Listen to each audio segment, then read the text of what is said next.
다윗의 아들 예루살렘 왕 전도자의 말씀이라. 전도자가 이르되 헛되고 헛되며 헛되고 헛되니 모든 것이 헛되도다.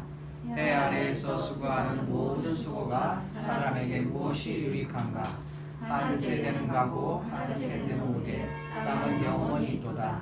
해는 뜨고 해는 지되 그 떴던 곳으로 빨리 돌아가고 바람은 남으로 불다가 북으로 돌아가며 이리 돌며 저리 돌아 바람은 그 불던 곳으로 돌아가고 모든 강물은 다 바다로 흐르되 바다를 채우지 못하며 강물은 어느 곳으로 흐르든지 그리로 연하여 흐르느니라.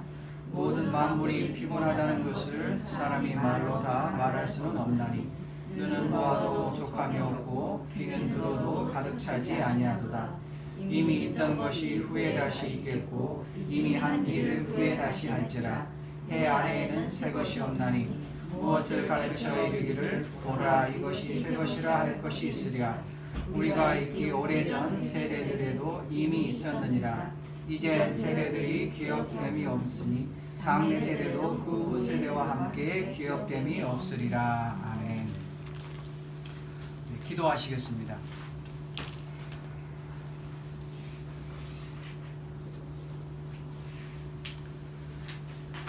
하나님 아버지, 지난 한 주간 우리의 삶의 현장에서 또 우리를 지키시고 또 우리에게 믿음 주셔서 3월 첫째 주일 그리고 사순절의 시작을 주님 앞에 나와 예배드릴 수 있도록 은혜 베풀어 주시니 감사합니다. 예수께서 십자가에서 죽으시고 또 우리를 위하여 부활하신 또 부활절을 준비하는 이 회개 기간, 이 절제 기간 우리의 삶을 돌아보게 하시고 회개함으로 절제함으로 주님 앞에 한 걸음 한 걸음 나아갈 수 있는 저희들의 성숙한 믿음이 될 수 있도록 붙들어 주시길 원합니다. 이 시간 특별히 솔로몬 왕의 전도서 그의 인생의 회고록을 보면서 우리의 삶의 의미를 다시 한번 되새기며 주님 앞에 나아갈 수 있도록 저희에게 은혜 베풀어 주시옵소서. 감사드리며 예수님의 이름으로 기도하옵나이다. 아멘. 우리나라는 OECD 국가 중에서 인구 10만 명당 24.6명이 자살하고 있습니다. 안타깝게도 자살률 1위의 나라입니다. 자살하는 이유는 여러 가지입니다. 가장 큰 원인은 심각한 상실감과 인생의 허무함 때문입니다. 무엇인가 소중한 것을 잃었기에 이제는 삶이 무의미하고 헛되게 느껴지는 순간 인간이라면 누구나 스스로의 목숨을 끊을 것을 생각해 봅니다. 본문이 자리 잡은 전도서는 그러한 면에서 읽는 독자로 하여금 자살 충동을 느끼게끔 할 수 있습니다. 전도서라는 성경이 무엇인가 잠깐 살펴봅니다. 이 전도서는 이스라엘의 주요 절기에 낭독되는 5가지 두루마리 성경 중에 하나입니다. 특별히 전도서는 초막절에 낭독되었습니다.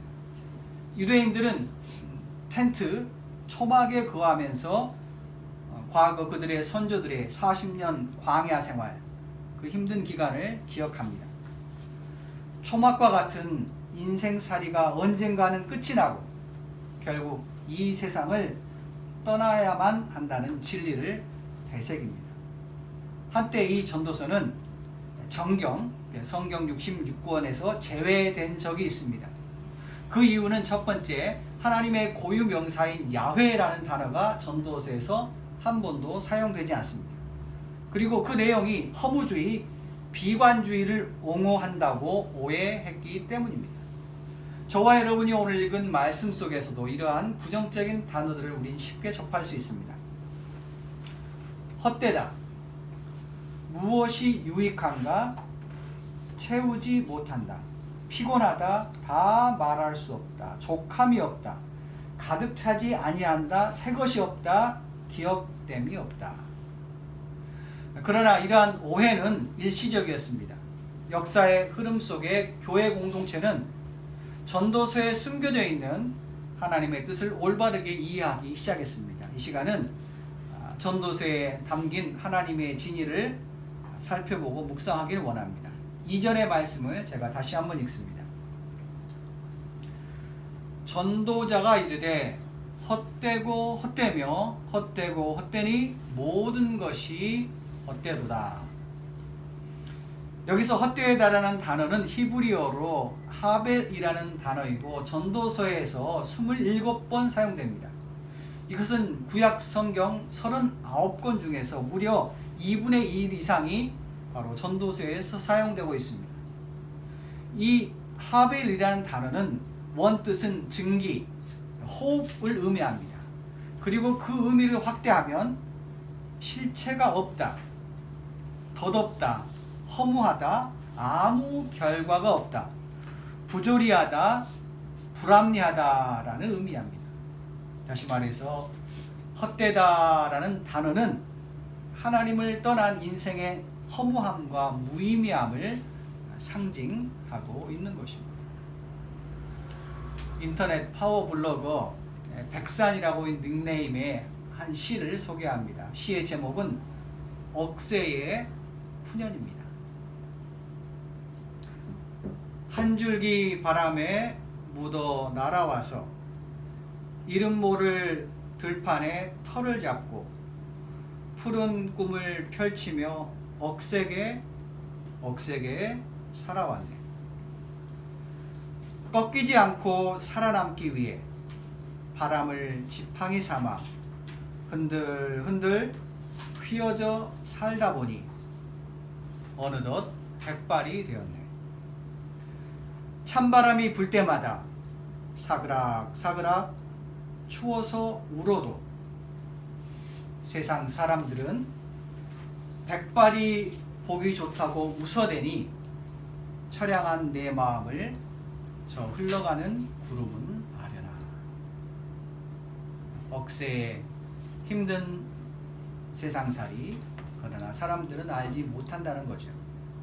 한숨을 내쉬고 푸념을 내뱉는 사람들을 우리는 경험하고 살고 있습니다. 헛되다라는 말은 우리의 현실과 아주 밀접한 관계가 있습니다. 성경의 여러 장면에서 다양한 사람들의 입술을 통해서 인생의 허무함은 고백되고 있습니다. 예를 들어 봅니다. 의인 욥이 원인을 알지 못하는 고난 앞에서 자신의 억울함을 호소하면서 이렇게 절규했습니다. 내가 생명을 싫어하고 항상 살기를 원치 아니하오니 나를 놓으소서 내 날이 헛것입니다. 다윗도 자신의 죄를 회개하면서 이렇게 기도드렸습니다. 주님께서 죄악을 견책하사 사람을 징계하실 때 그 영광, 그 영화를 좀 먹음같이 소멸하게 하시니 참으로 각 사람은 허사뿐입니다. 이 외에도 성경은 인생 그 자체가 있긴보다 가벼운 것, 인생은 지나가는 그림자와 같은 것, 인생은 잠깐 보이다 없어지는 안개로 비유하고 있습니다. 전도자 솔로몬 왕은 인생의 헛됨을 우리에게 얘기합니다. 그리고 두 번째로 피곤하다라고 그는 표현하고 있습니다. 히브리어로 예게임이라는 단어인데 이것은 녹초가 되다, 지쳤다라는 의미입니다. 다람쥐가 쳇바퀴 돌듯이 단조롭고 지루하게 느껴지는 이 자연의 순환들, 예를 들어서 일출과 일몰, 바람과 공기의 순환, 강물과 바다에서 이루어지는 물의 흐름들, 자연을 포함한 이 세상에서 이루어지는 모든 일에 아무런 변화도 없고 아무런 유익이 되지 않기 때문에 결국 사람을, 우리를 더욱 괴롭히고 피곤하게 만든다는 의미입니다. 솔로몬 왕, 그가 왜 이처럼 헛되고 피곤한 세상살이를 언급했겠습니까? 다른 얘기를 좀 해보겠습니다. 암을 경험한 사람들, 그러나 암을 정복한 사람들의 7가지 원칙이 있습니다. 생존자 면담을 통해서 정리한 내용입니다. 첫 번째는 병원 치료입니다. 꾸준하게 잘 치료받는 것입니다. 두 번째는 긍정적인 태도입니다. 내가 이 병을 이길 수 있다라는 마음의 자세죠. 세 번째는 운동을 합니다. 그리고 네 번째는 사회적 관계, 자기를 지지해주고 격려하는 공동체가 있는 것이죠. 그리고 다섯 번째, 식이요법과 영양 공급을 합니다.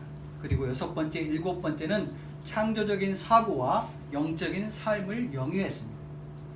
암과 같은 큰 병으로 아파본 사람들, 오랜 투병 생활을 해본 사람들은 건강과 생명의 소중함을 더욱 분명하게 깨달았습니다. 그렇기 때문에 이전보다는 훨씬 더 절제되고 균형 잡힌 인생, 성숙한 삶을 살아갈 수 있습니다. 병을 통해서 더욱더 건강한 인생과 보람된 삶을 영위하게 되는 것입니다. 마찬가지로 피곤하고 헛된 인생의 어두운 진실을 제대로 경험한 사람들은 하나님, 생명을 주신, 나에게 인생을 주신 하나님을 올바르게 섬길 수 있습니다. 자신의 인생을 보람있고 활기차게 살아갈 수 있습니다. 그러기에 솔로몬 왕은 인생의 말년에 이 전도서 전체를 통해서 피곤하고 헛된 세상 만사를 아주 길고 장황하게 그리고 아주 자세하게 적었던 것입니다. 설교를 정리합니다. 예수께서 요한복음서에서 말씀하셨습니다. 내가 온 것은 너희로 생명을 얻고 더 풍성히 얻게 하려 함이라. 풍성한 인생이 무엇입니까? 그것은 헛되고 피곤한 인생을 마주보면서도 그 안에서 나 자신만의 의미, 나 자신의 행복, 기쁨을 찾는 것이 아닐까 생각합니다. 기도하시겠습니다. 하나님 아버지, 헛되고 피곤한 세상살이 가운데서도 주 앞에 나아갑니다.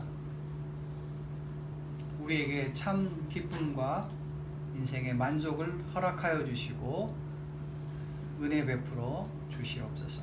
예수 그리스도의 이름으로 기도하옵나이다. 아멘.